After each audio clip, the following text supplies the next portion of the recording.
исламда эң биринчи ушул 5 рүкүнү бар, ошонун биринчиси таухид, ла илаха иллаллах. Андан кийин эле намаз да туугандар, туурабы? Намаз. Бирок ошондой болсо да карасаңыздар бери намазды пайгамбар саллаллаху алейхи вассалам качан айткан? Качан буйрук келген? Меккеде 13 жыл болгон пайгамбар саллаллаху алейхи вассалам. Мадинада 10 жыл болду. Ушул Меккеде 13 жыл болуп, 13 жыл аралыгында хижранын алдында гана түшкөн буйрук.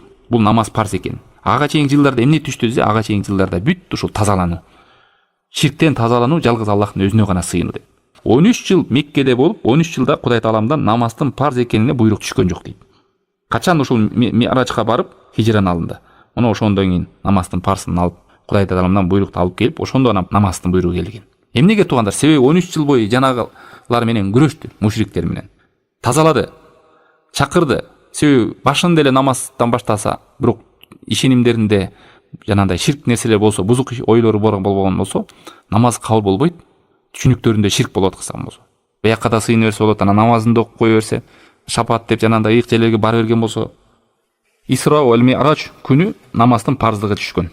Мындай айтканда 10 жыл бою пайгамбар саллаллаху алейхи вассалам таухидке чакырып, 10 жыл бою ширктен кайтарган. Ал кезде намаз дагы, орозо дагы, зекет дагы, ажылык дагы эч нерсе парз болгон эмес.